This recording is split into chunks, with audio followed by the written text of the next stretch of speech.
मंडळी नमस्कार, मी मनीषा, तुम्ही पाहत आहात एम न्यूज. आता सोनम वांगचुकजी यांना हायकोर्टाच्या म्हणजे उच्च न्यायालयाच्या आदेशानुसार जंतर मंतर वरून उचलून ताब्यात घेण्यात आले आणि हॉस्पिटलमध्ये दाखल केलं. म्हणजे आता ही सर्व गोष्ट लोकशाही म्हणजे डेमोक्रेसीवर वळवली जाईल.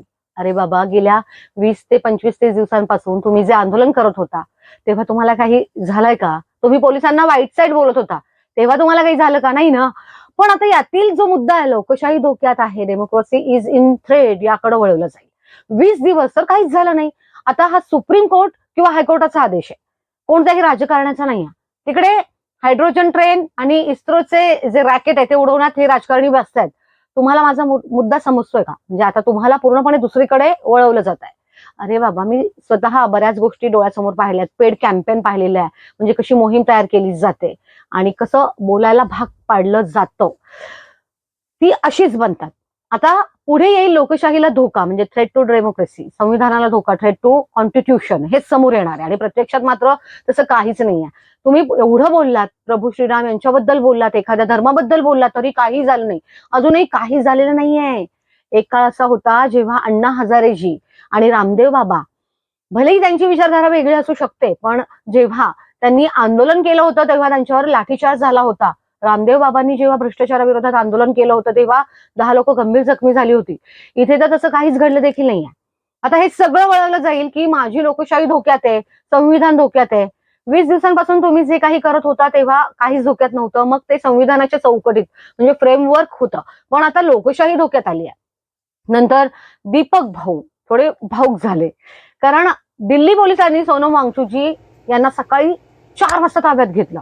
हे पहा, इथे स्टुडंट प्रोटेस्टच्या म्हणजे विद्यार्थी आंदोलनाच्या नावाखाली तुम्ही जे मूळ मुद्द्यापासून भटकला आहात त्यामुळेच हे घडलंय.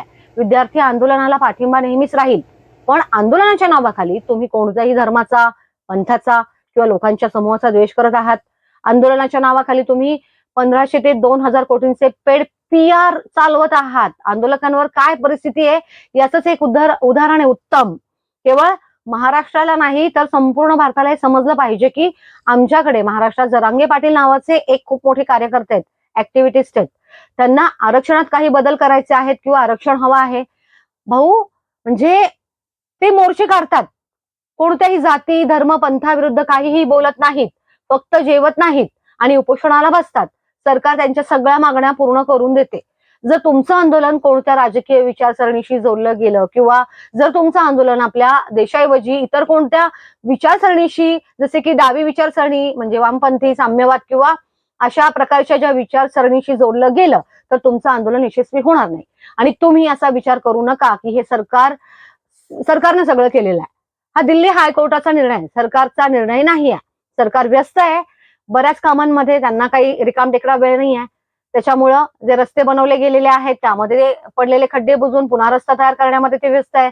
त्यामुळे सरकारला खऱ्या मुद्द्यांवरून धारेवर धरण्याऐवजी ज्यांनी 3 महिन्यात पेपर फोडले असतील, ज्यांनी नीटचा पेपर लीक केला असेल, ते सुटून बाहेर येतील. त्यांची नावं जी काय आहेत ती, असे 2-3 लोक यात सामील आहेत. पण आपण त्यांना न पकडता धर्मेंद्र प्रधान यांच्या राजीनाम्याची मागणी करतोय. अरे, आंदोलनात तुम्ही रामजींबद्दल, रामाबद्दल बोलता, धर्माबद्दल बोलता, भावना दुखावता, आंदोलन करत नाहीये, म्हणजे सगळं भटकताय. हेच कटू सत्य आहे की जे तुम्हाला समजून घ्यावं लागेल. तुम्हाला काय वाटतंय मंडळी? तुमचे कमेंट बॉक्समध्ये नक्कीच सांगा. नमस्कार.